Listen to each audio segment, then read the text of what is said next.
YouTube, my name is Jake Asman. Welcome in to my channel. I appreciate all of you for watching the channel, watching this video. And oh, baby, do we have a whole lot to talk about this morning involving the New York Jets. Moves were made on the roster. Comments were made by both Robert Saleh and Joe Douglas, as GMs around the NFL always speak the day after cutdown day. So we are getting closer and closer to the start of the regular season. September 12th, Jets on the road at the Carolina Panthers to take on Sam Darnold and company. Before we get to that game, though, I do want to start off by saying this. If you're new to the channel, please subscribe down below. Smash that like button. Support this channel. It helps me grow. If you like the video and comment on the video afterwards, it helps the YouTube algorithm show this video to more people and thus grow the show so we can continue to provide daily New York Jets content and also clips from my radio show. So subscribe down below if you don't already. If you do, thank you so much for watching the show. If you want to interact with me on social media, my Twitter at Jake Asman, Instagram at Jake Asman. Please follow me there if you're interested. All right, a lot to cover here. We will talk about the Jets 53-man roster, some of the updates to it, some of the cuts made to it, right? Bless Austin got released. I'll hit on that in a moment. But to me, the biggest story of the day is the comments that Tony Romo made on a CBS Sports conference call with media throughout the country. So if you want a little inside NFL media, here's how this works, right? CBS, NBC, NFL Network, every year before the season starts, they always set up a conference call with their main analysts and play-by-play announcers to talk to any beat writers throughout the country. They do this so you could ask Tony Romo, let's say, questions about your local team, and he can give an opinion on your local team, and you can kind of use that in your story. And thus it says CBS NFL analyst Tony Romo says, and it helps promote, CBS. It helps promote the upcoming season and the fact that you should tune in to CBS or Fox or NBC to watch your football. So that's why Tony Romo was made available yesterday to members of the New York Jets and Giants beat. And Tony Romo was asked questions about the Jets, the Giants, and other teams around the NFL. Tony Romo's comments yesterday, if you're a Jet fan, should make you very, very excited. Tony Romo came out and he said that Zach Wilson will be one of the top 3 to 5 quarterbacks very quickly. In fact, Tony Romo even compared Zach Wilson and his ceiling to Chiefs quarterback Patrick Mahomes. Now, we'll get to what those comments mean in just a moment here, but I think it's worth actually giving you the full Tony Romo comment here, and then we can react to it. Quote, I think Zach Wilson's going to be in the discussion as one of the top 3 to 5 quarterbacks in the league very quickly. Within the next couple of years, I think you're going to see him rise. I think he's unbelievable. His ceiling is so high. It's rare for me to say someone has the ability to get in the stratosphere of Patrick Mahomes, but I think this kid actually has the ability. So when you have a quarterback like that, I think there's no telling how good you can be. He can make up for a lot of weaknesses in a lot of areas for a football team. Now, Romo did acknowledge that the AFC East still runs through Josh Allen right now, and obviously the Dolphins are an improved team. We'll see what happens with Tua in year 2 and the Patriots going with Mac Jones. But ultimately, there are a lot of people around the NFL that believe in Zach Wilson. Like, there is a reason this kid went 2nd overall. There's a reason why the Jets were convinced he's the guy. Tony Romo believes in Zach Wilson. Chris Collinsworth, in his media conference call, compared Zach Wilson to Aaron Rodgers. Now, I never like comparing a young quarterback to, a future Hall of Famer in Mahomes and Aaron Rodgers. But if you just look at playing style, you can see some similarities. I don't want to sit here and tell you Zach Wilson's going to be Patrick Mahomes or Aaron Rodgers because, let's be honest here, the likelihood of that happening is unlikely, but that doesn't mean Zach Wilson still can't be a really good quarterback. So you have a lot of people that look at Zach Wilson, and what you saw from him at BYU has matched up with what you've seen from Zach Wilson in his limited action in the preseason, but what the Jets have personally seen from Zach Wilson at training camp practices. Phil Simms attended a Jets practice. Phil Simms of CBS Sports as well. And he said, man, Zach Wilson is the real deal. So anyone that's actually watched Zach Wilson, either in person, watching the game tape, what you saw in college has translated early on here to the NFL. And I think that's important, right? Joe Douglas was asked about Zach Wilson, and his comments yesterday to the New York media was Zach Wilson's been everything they could have hoped for so far. So you could say, well, Jake, that's his draft pick. He's not going to say anything bad about a guy he took that high. Yes, that's true, but he didn't have to go as far as he did with the comments about Zach. So you always got to read through the tea leaves. Like I cover the Texans here locally in Houston for ESPN Houston. And Nick Caserio used a third-round draft pick on quarterback Davis Mills out of Stanford. So yesterday, while all the GMs around the NFL were meeting with the media, that included Texans GM Nick Caserio. And he was asked about Davis Mills and his development, and his comments were nowhere close to what Joe Douglas said about his guy in Zach Wilson. The Davis Mills comments from Caserio in comparison were like, yeah, he's a rookie. He's getting his reps. He's going to make his mistakes. He's learning from his mistakes. It was basically like, yeah, I really can't say too many good things because Davis Mills hasn't been that good so far for the Texans here, right? Zach Wilson's been unbelievable for the Jets. He's been the guy at practice, learning from his mistakes. Like, just the way GMs talk about certain players, you can get a good read on what's actually going on. Joe Douglas is a pretty honest dude. He made it clear that Zach Wilson's been the real deal. So you have the Jets internally really liking Wilson, and then people that have actually studied the tape, look at the reads that he's made in the preseason. It matches up with what we've seen so far, right? Chris Sims loved Zach Wilson coming out of college, said he was the best quarterback in the class. And when he said that, got a lot of heat for it. Yet I dare anyone to go look at Chris Sims' history of breaking down quarterbacks. He's the best in the business, right? Chris Sims had Lamar Jackson as his top quarterback in 2018. Enough said.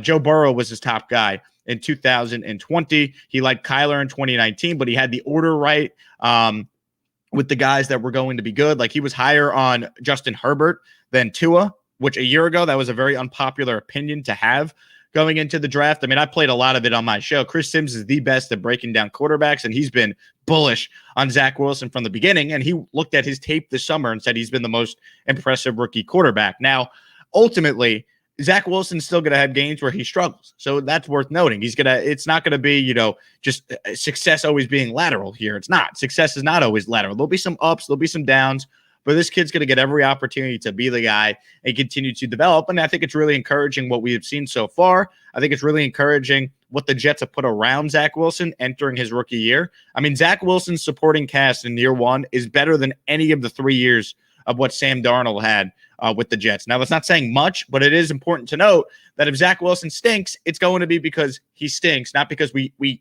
don't know if he's good or not based on the coach or based on the lack of skill position players or offensive lineup. Like, the Jets have a solid O-line led by Mekhi Becton and Morgan Moses on the outside. AVT, Elijah Vera Tucker, when he gets the opportunity to play left guard here, I think he's going to quickly become a really good player. And then obviously at the wide receiver core, they're not trading Jamison Crowder. That was an injury to Crowder, a minor tweak, I was told yesterday. So Crowder is still on this team. You obviously have Corey Davis, Elijah Moore, Keelan Cole, Denzel Mims. You got playmakers on this team to help out a young quarterback. So you should feel really good about what Zach Wilson has entering his rookie season. There's certainly no doubt about that. So encouraging comments, of course, from Tony Romo there, from Chris Collinsworth. I mean, look, Zach Wilson's going to have to now do it on the field, but this kid's going to be the real deal. This is the guy I wanted all along, really since, it became clear that this was the direction the Jets were going in as far as trading Sam Darnold. So, so far, so good for Zach Wilson. And when Tony Romo says it, it's big news. And when Chris Collinsworth says it, it's big news. So more positive insight into Zach Wilson yesterday from big-time national folks talking about the Jets. As far as the Jets roster, some roster moves yesterday. So they do indeed bring back Ryan Griffin and Dan Brown into that tight end room. Makes sense. Look, the Jets were able to fleece the Vikings, in my opinion, by getting a fourth-round pick for Chris Herndon. The fact of the matter is this. Chris Herndon, I just don't think was ever going to have success with the Jets. He had so many chances to win the job this summer and be the guy. And he just couldn't do it. So maybe he just needs a fresh start. But for the Jets to get a fourth-round pick for a guy that they were done with, I think that's masterful GMing by Joe Douglas. The Jets now have 10 picks in the 2022 NFL Draft, with 7 picks coming in the first 4 rounds. First round, they own their own pick, and they have Seattle's pick. Second round, they own their own pick, and they have Carolina's pick because of the Sam Darnold trade. Third round, they own their own pick. Fourth round, they now have the Panthers' fourth-round pick and the Vikings' fourth-round pick. Fifth round, they own their own fifth-round pick. They have Pittsburgh's fifth-round pick. And sixth round, they own their own pick. So 10 picks in the 2022 NFL Draft. Seven of those picks coming in the first 4 rounds. Foundation is being set this year and will continue to be set next year, with the Jets also having cap flexibility. So while I want to see this team win as many games as possible this year, just understand what the expectations are for this team, right? They're playing a lot of young players. They cut Bless Austin yesterday, which we'll get to. They're going with a total youth movement in the secondary. They have a rookie quarterback. They're going to be starting a rookie wide receiver in this offense. They're going to be starting a rookie left guard in this offense. This is a developmental year. I'd like to see the Jets, win 8 games, but got to put things in perspective here. For me, I don't even care if the defense stinks. I just want to see the offense play well. It's about time the Jets have an offense that actually can go up and down the field in a modern NFL and score. It's a pass-first league. You need a passing quarterback. I want to see Zach Wilson develop as the year goes on. So ultimately, you look at this roster and there's clearly youth. There's youth at quarterback. There's youth on the offensive line. There's some youth at receiver. There's youth at linebacker. There's youth all over this team. The Jets are one of the youngest teams, if not the youngest team in the NFL, and they won 2 games last year. So there's going to be growing pains. There's going to be times where the Jets probably look like a really competent team.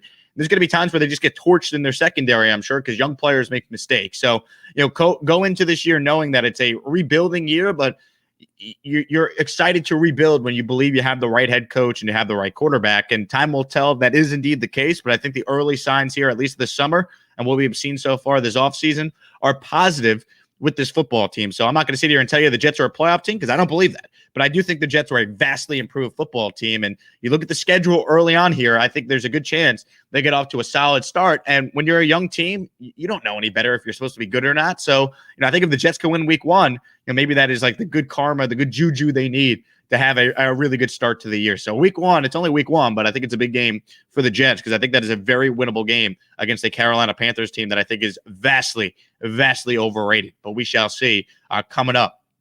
So I mentioned Jamison Crowder, minor tweak with his groin. No trade expected to come there. One cut the Jets did make on the 53-man roster. A little surprising. Jabari Zuniga, they're going to try and bring him back if he clears through waivers. He's been banged up. Now, look, you're not going to hit on every draft pick, obviously. He's a 2020 third-round pick, so they cut him. So he's off this team for right now. They'll try and bring him back. They did cut James Morgan. Look, I didn't like the pick at the time. I'm a Joe Douglas fan, but I just didn't think it made any sense to take a quarterback in the 4th round when you already had Sam Darnold at the time. And obviously, 2 years in, see you later, James Morgan here. So he doesn't make this team. But look, the 2020 draft for the Jets is going to take more time to truly know what it is. We know Mekhi Becton's going to be really good as a left tackle. So ultimately, you need to hit on your first-round picks before you can even talk about the other picks. But that 2020 draft, it's really going to hinge on what Ashton Davis ends up being when he comes off IR this year. Can he take a big step forward? What can we see from Denzel Mims in this offense this year? Joe Douglas gave some praise to Denzel Mims yesterday, saying that, he's been injured, but he's healthy now, and they expect big things from him going forward. They want to watch him develop. So, the 2020 draft took a hit yesterday, but ultimately time will tell just on what that draft class is. And if you end up getting a stud left tackle on Mekhi Becton, it's going to be tough to poo-poo that draft. I mean, look, Joe Douglas could have very easily took a receiver last year, right? Made the splash move. He didn't. He went with the left tackle, Mekhi Becton, who's going to be a really good player. I mean, just look at the Giants, right? They took Andrew Thomas. They had their pick of the litter with any offensive lineman, and they took the guy who's been clearly the worst one so far and has not looked good in the preseason. So it's a work in progress for this team. I love the 2021 draft class. Wilson, Vera Tucker, Moore being the top 3 picks, but you need to give a draft class a couple of years before you ultimately know what you have. So there's some roster notes on the 53-man roster. Also worth noting, the Jets are working out Reuben Foster, former 49ers first-round pick. It's no secret the Jets need some linebacker help. Foster is looking to get back on the field for the first time in 2 years. He's dealt with a knee surgery. He's dealt with domestic violence suspension. So this is obviously not a great dude, but you know how the NFL works. People look the other way if you're talking about a guy that can help your team. He's still 27 years old. Look, he's been coached by Saleh his whole career, so obviously Saleh trusts him. So we shall see if they bring this guy in. The last time we saw Reuben Foster play a full season, he's been a guy that has had a couple quarterback hits and 100+ tackles in a year. So good player, but we'll see if the Jets end up adding him to their defense. But overall, there's kind of your update on the 53-man roster. The team they have right now, I'm sure, will not be the team that they end up having week 1 against the Panthers. You're going to see a lot of transactions. You're going to see potential moves being made here by Joe Douglas to try and improve this football team overall. So those are kind of the opening thoughts on the Jets. The comments by Tony Romo, to me, the biggest story of the day. If you want, you know what? I should weigh in on Bless Austin. A little surprised But clearly the Jets think that the youth cornerbacks they have are better. Now, I would have kept Bless because at least he's got starting experience, but I'm not a defensive back expert. So Bless Austin gets released. Yeah, I was surprised like everyone else, but in Saleh we trust. If he believes that the guys that they have right now on this team are better than Bless Austin, then, well, look, the Jets better be right about that, but we shall see. I thought Bless Austin actually, could develop into a solid corner. Jets obviously think otherwise, so we shall see what happens there with Bless Austin. I was surprised about that like everybody else. All right, with that being said, let's open it up right now to any questions or comments about the Jets, Zach Wilson, any of the topics of the day. If you're just tuning in live, make sure you do me a favor and like this video down below. Hit that thumbs up button and subscribe to the channel if you are a first-time viewer. Thanks so much for supporting the daily Jets content. Jimbo writes in, we need you to continue with daily Jets video every day from here on out, Jake. Jimbo, that's going to be my goal. I'll have plenty of Jets stuff throughout the season. I just need all of you to help me grow the channel so I can continue to do it each and every day. Thanks so much for watching. Paul writes in, Jake, keep doing your thing. Must be tough being a New York fan, let alone a Jets fan in Texas. I can relate. I'm up here in Buffalo. And until this past break through the season for the Bills, go Jets. Yeah, you know what? It's funny that there are actually a lot of New Yorkers that live in Houston, a lot of transplants here. And the Jet fan, there's a lot of us here. So there's a Jet fan group that gathers every Sunday or whenever the Jets play to watch the games all together at a sports bar down here. So if anyone's ever in Houston and you need to watch the Jets, trust me, there are plenty of Jet fans here that get together to watch the games. Eric writes in, we got Yeboah, Josh Johnson, and Vincent Smith. Yeah, the Jets practice squad featured a lot of guys that people wanted. I know Kenny Yeboah was very popular with the fan base. He's back. So the Jets got him. Josh Johnson's your, quote, veteran with experience. He's on the practice squad. So, clearly the Jets like Mike White. He's the backup quarterback, but they do have Josh Johnson there as someone with experience that they're going to pay to have on their practice squad. Christopher writes in, anyone who's seen Zach Wilson this season has been emphatic in their reaction to saying, wow, the guy is good. You put things in perspective. Preseason's preseason, but that doesn't mean you still can't learn about what a quarterback is, right? The throws that Wilson have made have been accurate, whether or not the guy's open or not. Look at the precision on the passes, the mobility that he has showed, the grasp of the offense. Here's a stat about Zach Wilson that I think needs to be talked about more than anything he's done in the preseason. No 3 and outs in any of the drives. 6 series, 0 3 and outs. I think that's impressive. 6 series, 0 sacks. He gets the ball out quick. 6 series, 0 pre-snap penalties. Young quarterbacks usually have a bunch of penalties, right? They can't get the playoff in time. They can't get everyone set. And I'm sure that will happen in the regular season to Zach. It's only natural. But early on in the preseason, he looks the part, which is why Robert Saleh said that he's light years ahead of where your normal rookie would be, which is why the Jets feel so comfortable going with Zach Wilson really from the beginning, from day one. Jason writes in, will the lack of defense stunt the growth of Zach Wilson? I don't think so. I mean, a lack of defense probably means, Zach Wilson's going to get on the field more, right? If the Jets just give up a lot of points to opposing teams, that means they're going to be playing higher scoring games potentially. It's going to be more possessions on offense for Zach Wilson. So I don't think a bad defense will stunt the growth of Zach Wilson. There have been plenty of teams that have had bad defenses but have had good offenses. So I just think ultimately, you have to just look at what the Jets are putting around Zach Wilson and what your eye test tells you. I think ultimately, that will be a big factor here.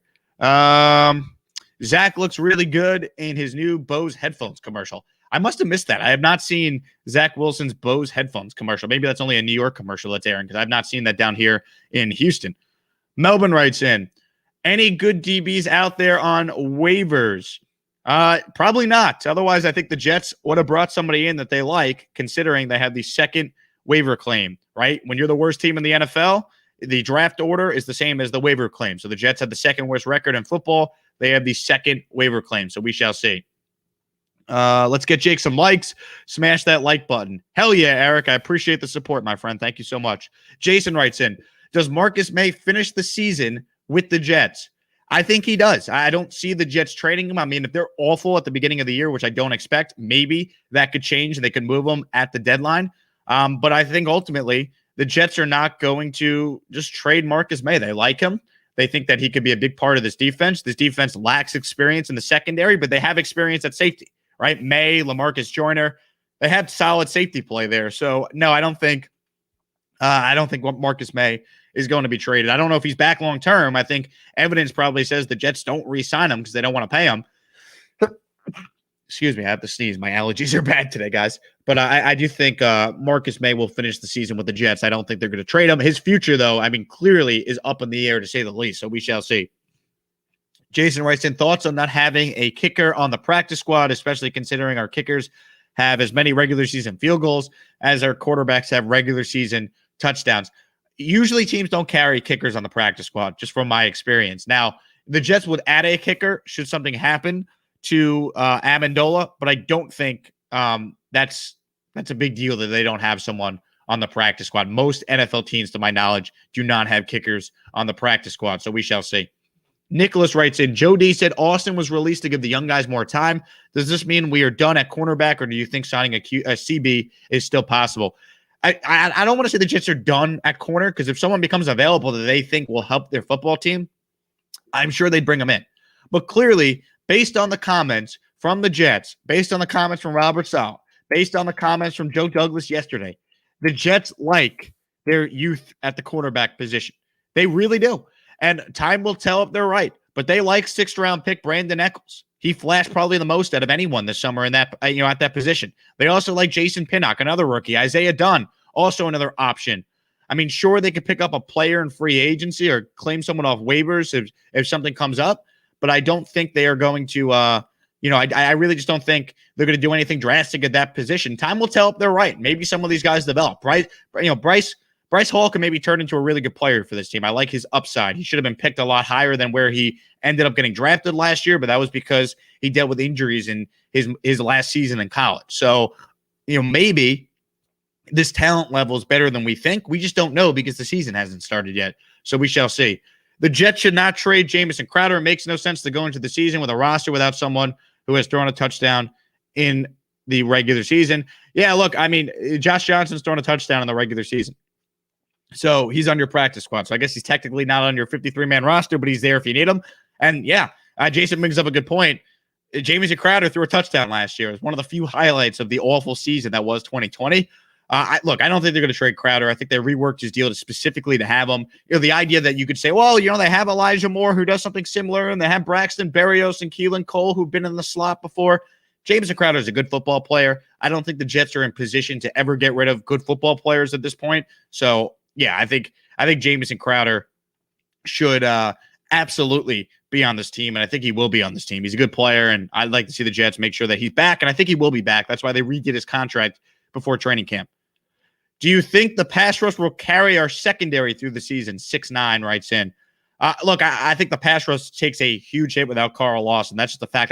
I do think the Jets will have some semblance of a rush. I like Quentin Williams going into his third year. I think Sheldon Rankins could be a beast and one of the more underrated signings in football from this past offseason.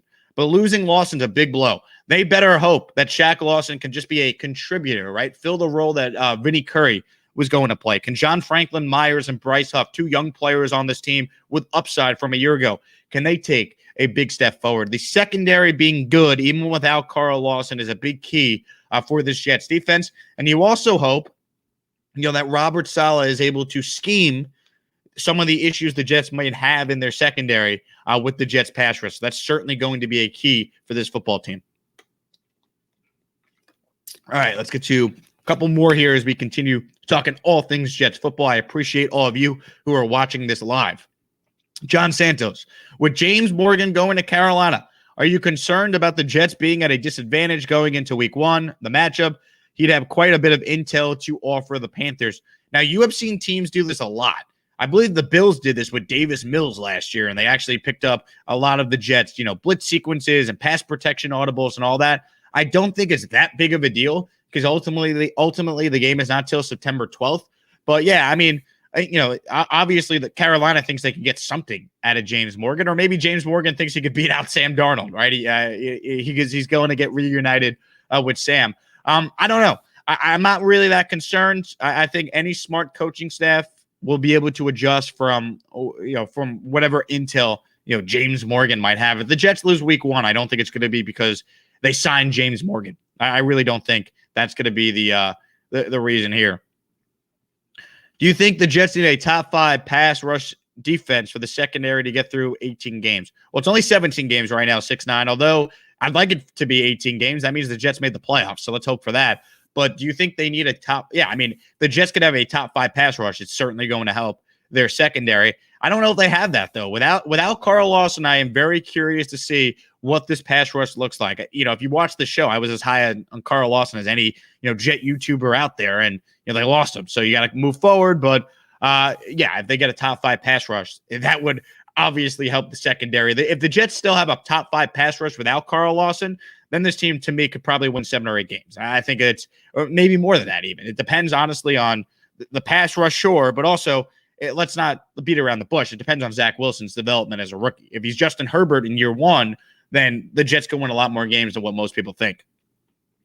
Frosty Taco writes in, Jake, I was confident in a win on week 1, but I feel like I feel like their wide receivers are going to torch our cornerbacks now. What do you feel? I think week 1 could be a high-scoring game. Look, Sam Darnold, we know what he could do as a player.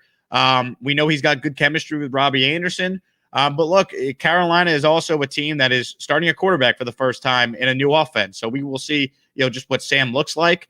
Obviously Christian McCaffrey's back. He could be a problem for this team. The Jets are going to have to score points. There's no doubt about that. I don't know if they're going to get torched on defense, but we shall see. I mean, I probably would bet the over on a lot of Jet games this year. I think their offense will be better than what people realize. And there's going to be some games where I think the Jets defense, makes a lot of young mistakes in their secondary. So I would probably bet the over and think the Jets are going to be playing in, some games this year that are high scoring, some potential shootout games. I don't know if they'll get torched week 1. I wouldn't be shocked if the Jets lost week 1. I wouldn't be shocked if the Jets win week 1. The key for week 1 for me is going to be this, and we'll have more time to break it down.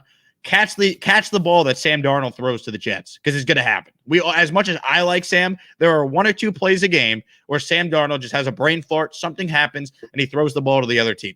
Catch it when it hits you in the hands. The turnover battle could be the difference in week 1. Not necessarily, the secondary for the Jets getting torched, but like Sam's going to give you a play for whatever reason that doesn't make any sense. He's going to throw it right to someone on the Jets. Catch the football when that happens. The turnover battle could be the difference in this game.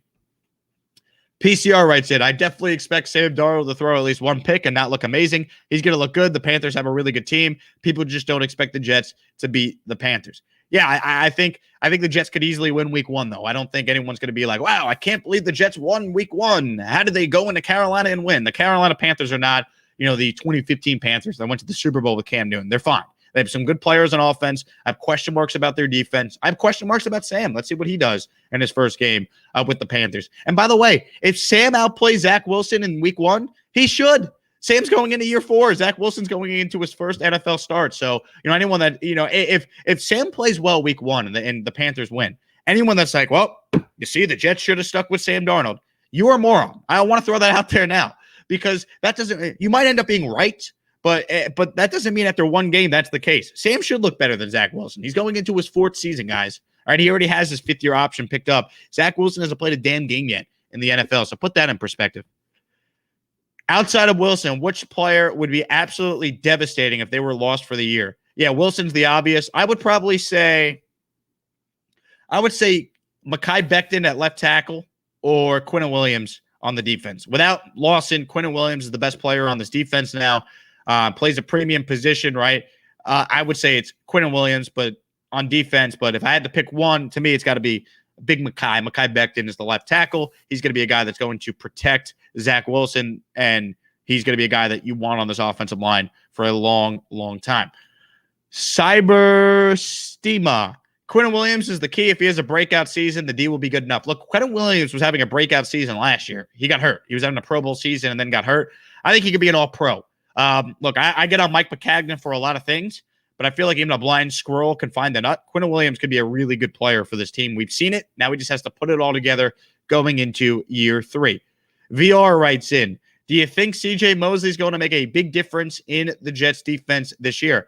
Yeah, I do. I think C.J. Mosley is a really good player. I just worry about him staying healthy, right? The last time we saw C.J. Mosley, he was limping off the field in a Week 7 game trying to come back from injury in 2019. He wasn't the same player then.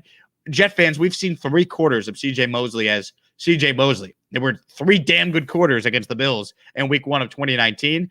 He didn't play last year, though, and now he's a little older. He's looked good this summer. The Jets have said great things about C.J. Mosley, but you just don't know till you see it. So I am optimistic about Mosley, but time will tell just what he is ultimately. CJ will show up this year. Smart guy, hasn't lost anything. We will see. I would like to believe that, but you just don't know until you see guys go out there and do their thing. Death, taxes, and Sam Darnold interceptions. Let's hope. Look, I actually want Sam to do well with the Panthers. I like Sam. He dealt with a lot of BS with this Jets team and Adam Gase and Todd Bowles. So I'd like to see Sam have success with Carolina, just not week one. Sam wants to throw a couple picks to Mosley and Marcus May week one. I am all for it. So yes, I'm rooting for Sam, man. That guy dealt with a lot of BS with the Jets and never made excuses, never blamed anyone. Sam's a good dude, man. I wish him all the best. I just hope he has a bad week one game. I think every Jet fan should be rooting for Sam Darnold all, by the way. There's no rule that says both Wilson and Darnold can't be good.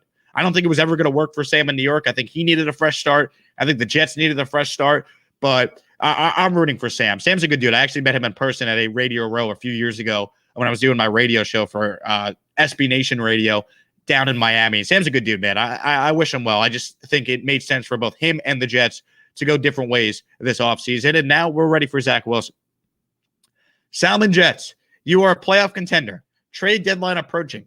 What are you willing to give for Marcus May? Look, I mean, let's see where the Jets are at the trade deadline. What if they're competing for a wild card? What if they're surprising people and they're a lot better than what people think? Then that would change my answer. If the Jets are out of it, then, let's see what a team would offer. I mean, if a team would give you like a 4th round pick, do you do it? I think the Jets might. A 5th round pick or a 6th round pick, would they do it? Probably not, because Marcus May means a lot to that defense. He's a veteran in the room and all that. So I'm not sure. Let's see kind of where the Jets are at the trade deadline. Let's see the type of year that Marcus May's having before you truly have to, see what that ultimately means. In response to Salmon, depends if Ashton Davis takes the next big step. Big if. Yeah, let's see how Ashton Davis is playing at the same time before you decide on potentially trading Marcus May if you're not having a good season. PCR writes in, I will be the first one to admit that I was literally cursing the heavens about CJ and how we got here and then how he opted out. But I'm trying to stay positive. Might be over optimistic for once. I think CJ Mosley will have a good year. I just, you want to see it on the field before you anoint anyone. There's no doubt about that. Jake, can the Jets have an all-pro at every position? The Jets can have an all-pro at every position, and there'll be haters. Yeah, there's going to be a negative take nationally on the Jets until they win. I mean, fair or not, the Jets play in the biggest media market in the world. Jet fans have a huge fan base that follows this football team. So anything the Jets do, good or bad, gets clicks. There's been a lot more bad than good the last 10 years. They have the longest playoff drought in the NFL. If the Jets win and turn things around, then people will start to positively cover the Jets nationally. But that's going to take time. But there have been a lot of positive developments. I mean, we opened today's show talking about what Tony Romo and Chris Collinsworth had to say about the Jets quarterback. So there are a lot of people out there that like Zach Wilson, like Joe Douglas, like Robert Saleh. They're headed in the right direction. There's no doubt about that. Let's see. Christopher, James Morgan got cut on purpose in order to get bad intel to Carolina. Then he'll be signed back by the Jets. Now, that would be epic if the Jets planted James Morgan as a spy to give the wrong information to Carolina. Then Carolina, after week one, has no use for James Morgan. They cut his rear end, and the Jets bring him back. Now, that would be awesome. Do I think that happened, Christopher? I do not, but I like the theory. I like the theory. PCR, I like Sam Darnold as a person. He's a great guy. I don't want him to be the quarterback of my team. That's how I felt. I like Sam. It was time to move on. I wish him well in Carolina, just not week one. No doubt about that. Will Elijah Moore take the AFC by surprise? I think Elijah Moore is going to be really good. But here's the thing. There's been so much hype around Elijah Moore this summer. Can we really say it's a surprise? I mean, if he's really good, he could surprise like casual fans, but anyone who's kind of followed training camp this summer, one of the storylines in training camp has been how good Elijah Moore's looked. So I don't know if it'll be a huge surprise because I think a lot of people expect him to be really good. We're going to be saying, how the bleep did this guy get drafted in the second round? He should have been a first-round pick. Why did the Giants take Kadarius Toney over Elijah Moore? I think we're going to be saying that by the time the year's over. VR writes in, have you done a game-by-game analysis predicting the New York Jets win/loss record this season? No, I haven't. I don't really believe in going game by game. So much could change. If Zach Wilson, God forbid, gets hurt week one, whatever your season prediction is, immediately gets impacted if they got to start Mike White or Josh Johnson. So, no, I'm not going to go game by game predicting, the record. I'll give you an overall record prediction when we get a little closer here to the start of week 1, and we'll break down each game, the keys for the Jets to win on this channel. But I'm not going to go like week 8, Jets Dolphins, who you have, like, here's how I see it going, because I just don't know. It's too far in advance. Nobody knows how that's ultimately going to go. Let's see here. Elijah Moore and Zack had great chemistry. Can he be a surprise in the AFC East? Once again, I don't think Elijah Moore is going to be a surprise. People know that he's going to be really good, and I'm excited to see what he could do. There's no doubt about that. A couple more here, then we'll wrap up. Our guy Hater writes in, "What's up, Jake? Sorry I'm late. What do you think about the potential of this offense? Defense seems like we will struggle, but I believe they'll be better than people think. What say you?" Yeah, for once, the Jets will be led by their offense rather than their defense. I think they're going to score points. There's going to be some games where they struggle. Even Justin Herbert had some bad games last year, and everyone's like, oh, look at Herbert and how good he was. And he was good. But even Justin Herbert had some bad games last year. So I say that to say Zach Wilson will have some moments where he doesn't look good. That happens. That's natural. But I do think this offense is vastly improved because they're going to be, 1, better coached, 2, they just have more talent. I mean, that's the biggest thing. Like, if Sam Darnold had this offense, he would probably have success on this team. Is his ceiling as high as what Zach Wilson's ceiling is? I don't think it is. But I think Zach Wilson's going to have success. He knows the playbook. He's got good coaching in Mike LaFleur, good offensive line play potentially. We know the Jets have weapons on the outside and weapons in the slot. So this offense will be a strength of the team. Once again, the key for the Jets defense is going to be, can they get a pass rush? Without Carl Lawson, that's a huge question now. Can Sheldon Rankin step up? Quentin Williams in year 3 take an all-pro leap? John Franklin Myers, Bryce Huff. You have guys that have talent. Can they put it all together and come together and have this pass rush be damn good? That's the key to everything. What place do you think we finish in the division? 3rd or 2nd? I do not think the Jets are a last place team this year. I'll kind of give you that early on here. This is not a team that I think is coming in 4th in the AFC. I think the Jets win more games than more people expect, but that is going to be predicated on how they start the year. First couple games of the season, quarterbacks the Jets are playing include a rookie in Mac Jones, Sam Darnold, week 1. Like, look at the schedule to begin the year for the New York Jets. Like, look at the quarterbacks they play. You're not talking about a murderer's row of guys. I mean, I can go through it right now. Sam Darnold, week 1. Mac Jones at home, week 2. So you get the home opener at MetLife. Teddy Bridgewater or Drew Lock, week 3. Tannehill, week 4. Matt Ryan, week 5. Mac Jones again, week 6. Can the Jets be 3-3 through 6 games? I think it's possible. 2-5, maybe more likely. I think the Jets could certainly be 2-2 through their first 4 games. So we shall see. I don't think the Falcons are world beaters, though. I don't think the Patriots are world beaters. Like, time will tell. I think the Jets can win more games than people think. Ultimate Warrior sees 10-11 games. I wouldn't go that high. I think 8 would be the target number for me right now. The Jets could be an 8-9. 8-9 is the new record this year with 17 games. They win 10 or 11 games.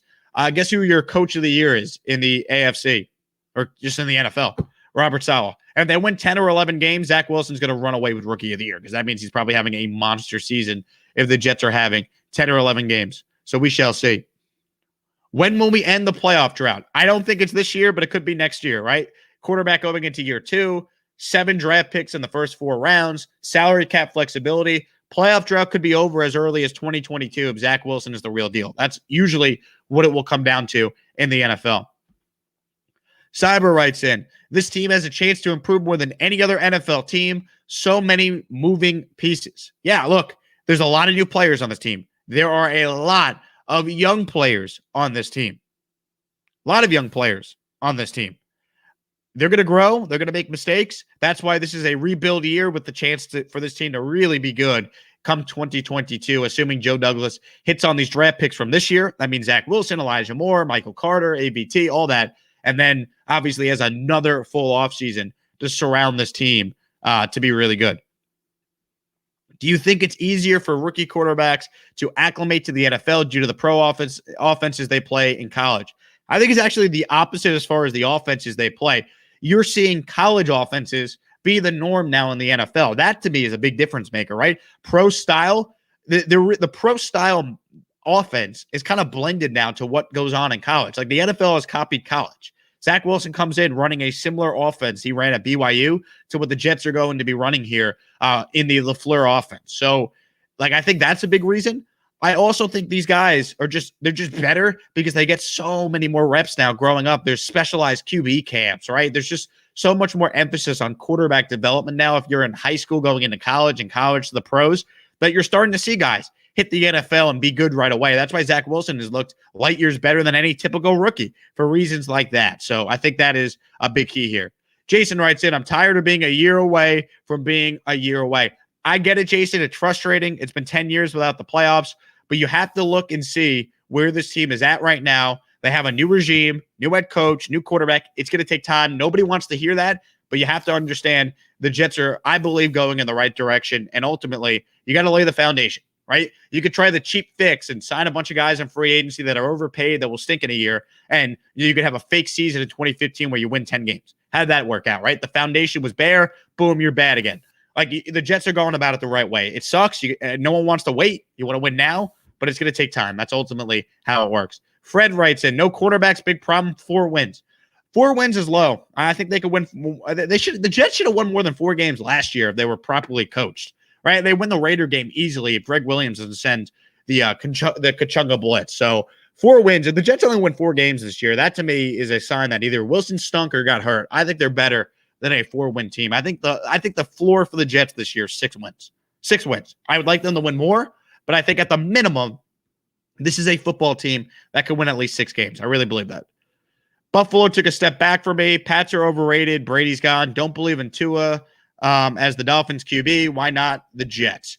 I don't know how you could say Buffalo took a step back. I think Buffalo is still the top of the division.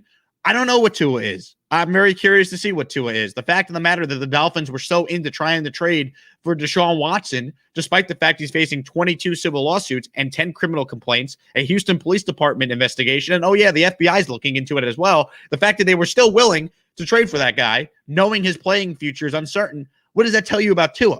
Like, what team is doing that if they really believe they have, a star quarterback going into his second year who they used the 5th overall pick on? So I am iffy on what Tua is. There's no doubt about that.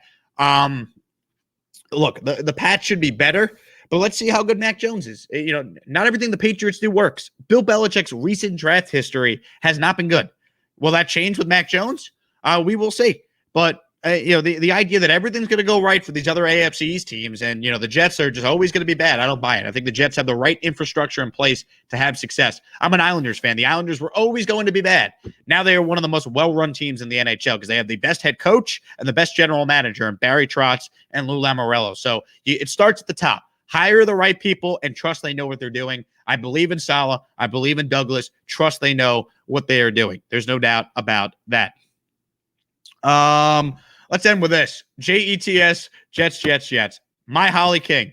There you go. All right. Thanks so much to the 163 people that are watching this live right now. If you are new to the channel, subscribe down below. Smash that thumbs up button, that like button. You can follow me on Twitter at Jake Asman, Instagram at Jake Asman as well. I appreciate all of you for watching this video. This might have been the longest one that we have done so far, right? We're just me. Normally we have guests on if we're going to go this long. But 42 plus minutes of Jets football talk here on a Thursday morning. Nothing better. Thanks so much, guys, for watching. If you have any questions or comments, write it in the chat box after this video concludes. Thanks so much for watching. Once again, my name is Jake Asman. This has been the Jake Asman Show on YouTube. Have a great Thursday, everybody, and I will talk to you soon. See ya.